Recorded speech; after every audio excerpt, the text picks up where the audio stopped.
All right, this is Chapter 5 test taken on April 3rd, 2018, 5156. This is version B, E, and F. So if you have those three letters, you're going to go over that. The test was out of 32 points. Question number 1. All right, in this problem for question number 1, determine the product h of x of the given linear and quadratic factors. F of x times g of x. So you're just going to do a substitution, and basically you're multiplying these two. So here's my binomial here on the side, and then a trinomial. 4x times negative 3x squared is negative 12x to the third. The number in front, 4 times the 3 is a negative 12, and then the exponents, which is a 1 here, and this is a 2, the exponents you add. 4x times negative 2x is a negative 8x squared, and 4x times 5 is 20x. Negative 1 times a negative 3x squared is a 3x squared, and you're basically seeing that it's just changing the signs. There you're going to combine like terms, negative 12x cubed. This is a negative 5x squared, so that is why it's choice A, 22x, and then negative 5. Question number 2, using the polynomial f of x equals negative 2x to the third plus 4x minus 8, explain how the degree and leading coefficient will affect the end behavior. So a couple things going on that gives the polynomial here. Its highest degree, you're looking at the little exponents, the highest number is a 3. So that degree is 3 is an odd number. And then the leading coefficient here is the number in front. That's your a value, which is negative 1. Well, what does that do? Well, think about the easiest odd degree polynomial, that is x to the first, and a positive one looks like a slope, left to right, it's going up. But the negative leading coefficient just flips those arrows. So you're going to start up and down. So when it says leading affect the end behavior, normally you're used to that sentence as x approaches blank, f of x approaches blank. Well, it's the same idea, but they're just using words. Because this degree is odd, the ends will point in opposite directions. So this is opposite directions. Same direction would have been an even. Same direction. So C and D are wrong because they're referring to an even degree function. This is odd right there. Because the degree is, and because the leading coefficient is negative, the graph will increase from right to left. Pay attention. Right to left, you're going up. Okay, and this one says because the leading coefficient is negative, the graph will decrease from right to left.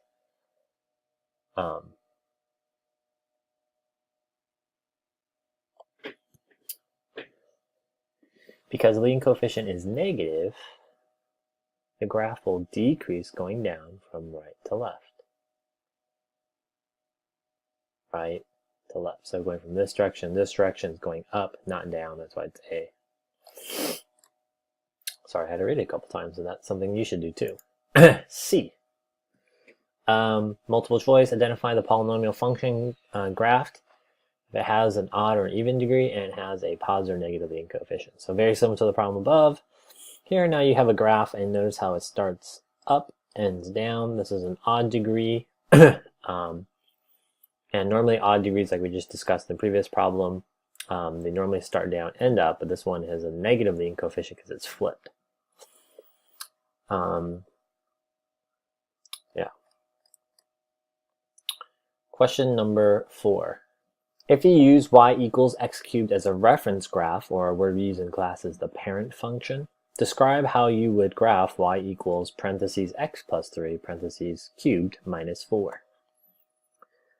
There's a couple of things going on. So basically going from the parent function to this new function. And you'll notice that this one, the new function, the child function, has a parentheses. So in the parentheses there, the formula is x minus c cubed plus d. The c value tells you a horizontal shift, and there you see in the equation it has a minus, but ours has a plus. So you can change that to a minus negative 3, because the opposite of negative 3 comes a positive 3. This should imply that in the formula, same, these are different. C is equal to a negative 3. Our d value, whatever is on the outside of the parentheses, not including the exponent, is a negative. So this tells you left 3, this one says down 4. So the constant on the outside is the vertical shift. Remember my phrase, add to x, go west or left, add to y, go high, which is going up and down. So here you're adding to, so that silly phrase, that little trick says if you're adding, that means you're actually going to go left 3. So that would be choice A. Question number 5 says, graph the function f of x equals parentheses x plus 2 squared, parentheses x minus 3 cubed. So when you see these in parentheses, these are called factored form of polynomials. They've been factored. And the information it should tell you is that if you take what's inside the parentheses, the factor, and you set it equal to 0, and you solve, so it's minus 2 on both sides, x equals negative 2. There's negative 2. And its multiplicity, that's what got cut off there, multiplicity is the exponent. That number is a 2. That 2 isn't even. And so we say kiss or bounce. At x minus 3, that's the factor, set equal to 0, add 3 to both sides, x equals 3. That is an odd number. 3 is an odd number. You're going to shoot through there. So at 3, you're going to shoot through. Now you'll notice, instead of actually multiplying this out, which would take a lot of work, and you would still get the right answer, x plus 2 times quantity x plus 2, and then you do it x minus 3 times x minus 3 times x minus 3. Here's a little trick. You can just do, take the variable, and then you take its exponent. So that'll be x to the second, x to the third, same base, add the exponents, 2 plus 3 is 5. So you're going to have an odd degree, and you'll notice that there is leading coefficient, the a value is positive. So you're going to start down, and up, which both of the graphs have. But the only difference between the two graphs is the shoot-throughs and kisses. So at 2, x equals negative 2 here, you should have a kiss or a bounce. So starting down, ending up. As you approach negative 2, there should be a bounce off. And then when you go to x equals 3, you should be going through the x-axis. Okay, this one has it reversed, so the answer is A. Each multiple choice question was worth 2 points, and that front side was out of 12, 1 point for the name, 1 point for the period. Question number 6 on the back side. For your response, make sure to show all your work and box your answers. Number 6, sketch a set of functions. Set is more than one, so 2, 3, 4, whose product, means you multiply them, builds a cubic function with the given characteristics. Explain your reasoning. Zeros are x equals negative 2, x equals 2, and x equals 3. If you notice, a lot of these questions came from your previous quizzes, or also your packets and notes that we went over in class. The correct answer is basically at negative 2, x equals 2, and x equals 3. We have to build a function. So you can use a linear. I used one linear, one quadratic. You could have used 3 linears going through those x-intercepts. You could have done a quadratic through here and here, and then done a linear. So a couple of combinations. Doesn't matter if the quadratic is opening up or down. So that's how you build a cubic function with a set, 1, 2. And then it says, explain your reasoning. Linear times a quadratic equals a cubic function. How do you get partial credit if you didn't get those 4 points for this problem? Well, if you just drew a cubic function going through those 3 points, I gave you 2 points. Or if you just drew a random cubic function, then I gave you 2 points. Let's look at some student work. Here is full credit. I have a quadratic and a linear. Use a quadratic. It's nice. They even wrote out what their expression was, negative x squared, because it was opening down. And a linear, so that when they're combined, they make a cubic function. Okay, so this problem, if they had quadratic and a linear is correct, so that would normally give us the 3 points. But you'll notice that their graphs do not go through these zeros, nor do they have an explanation. That's why I gave them 2. Example of a, they use 3 linears, which is perfectly okay.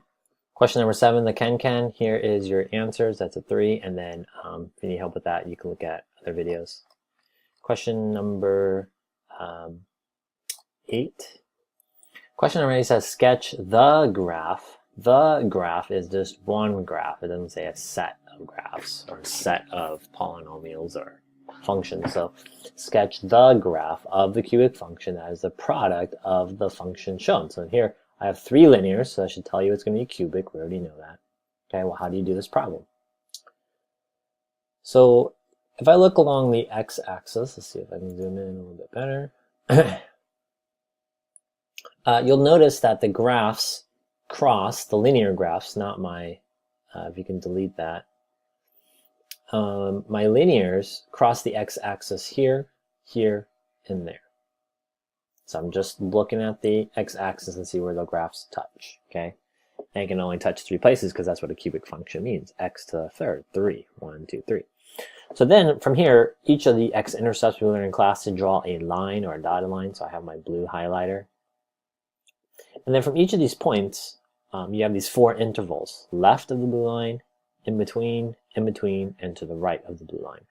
And then from there, you can pick the points. For example, I'm going to pick -6. You could pick anything, but I'm going to pick -6. Here the function is positive. It's positive because it's above the x-axis. Y values are positive. So positive times a positive is positive. And that's what I have up there. And then times a negative because this one's below the x-axis. So positive times a negative is a negative. Same thing over here. This is a positive, positive, negative, negative. So that becomes a positive, and you do that for the other ones here, all 3 graphs, not including my cubic 1, 2, 3, they're below. And then over here you have 2 negatives and a positive, which is a positive. So that basically helps us start down, end up. And you have to go through the x intercepts, and then now it's positive, so it's going above the x-axis, and it's negative, so I go below and go through the x-intercepts, and then finish above. I gave you 2 points if you just drew a random cubic. I gave you a cubic. I gave you 2 points if you drew something and they went through the x-intercepts but not cubic with wrong end behavior. And then to get 3 points, you had 2 of them correct, cubic, and maybe it goes through the x-intercepts and or the end behavior. I like this work here because it shows, above the x-axis positive, negative, and I'm assuming here these are the products of the functions, and then it leads to a negative, positive, negative, positive. So I actually like seeing this rather than just a random drawn graph. This example I gave 2 points because it was just a cubic. It doesn't go through the x-intercepts. So over here they drew one, but it doesn't even go through that, an x-intercept of the graph. So this one, they just drew a parabola, and remember it tells us cubic. All right, number 9 says, draw a polynomial function with the following characteristics. 2 imaginary zeros, so basically you need a kind of like a bounce or a kiss, but doesn't actually touch the x-axis. So there's mine in blue, so I just drew a point there. And then 2 zeros, zeros at x equals 2 and -2 and -3. Those are my yellow. And then here it talks about the end behavior. Now, if you realize what's happening in this end behavior, you should have recognized why did they switch them. Sometimes books do that, so you should have read as over here, you should have read over here, as x approaches positive infinity, so as you go to the right, f of x values go negative infinity, which means down. And then as you approach, as the x values approach negative infinity, you should have recognized that goes towards the negative as well. So they're both starting down, ending down. So I drew my red arrows there, and you're going to go through the 0 there at -3, then it goes through my bump, my bounce, and then goes through back through 2. So you can count your roots 1, 2, and this is a double, so it represents 3 and 4. So again, number of zeros is 2 reals, 2 imaginary gives me 4, so I have a quartic, and we know it's quartic because it's an even, right? They have the same end behavior there. Remember about the extremas too. Extremas is degrees -1, so I know if it's a quartic, 4 minus 1 is 3, so I should have 3, 1, 2, 3, just to help you with the graph. Now in this problem, if you drew a parabola pointing down, I give you 3 points because I recognize you have your 2 x-intercepts. You could have had 2 imaginaries there, but not a quartic, and then your end behavior actually matches, so I give you 3 points for that one. 4 points for the all correct, 3 points if 1 was wrong or 2 was wrong, and 2 points if just one problem is correct. Here's an example of a parabola. I gave them a 3 because although it matches the end behavior, and then zeros, and even having an imaginary numbers is not both of these. It has to be a quartic function. For number 9 here, this one I gave it a 3 instead of a 4, although a quadratic times a quadratic gives us a quartic. It's not one graph, and then also it doesn't actually show any imaginaries because they're both touching the x-axis. Question number 10 says f of x equals x cubed plus 4. Write the rule for each function. So can you combine the two functions? And then describe the transformation in words what's happening. So a lot of students try to put, they realize no parentheses, plus 4 is a constant, so they say up 4. But you got to take the f of x value and put it here where inside the g of x function. So the g of x function says f of x minus 2. So basically it's saying that in your function, normally we have f of x. But it's saying the g of x function, instead of the f function, instead of putting x, you're going to put every x value as x minus 2. So if you just write down the f of x function, which is in yellow, x to the third plus 4, they realize for every x value, you need to do a substitution of x minus 2. So if you did that substitution, I gave you 2 points. If you didn't simplify and no explanation, then you only got 2, or the rest was wrong. So x minus 2 means x minus 2 to a third power. This means you actually have to write this out 3 times. Look, 1, 2, 3.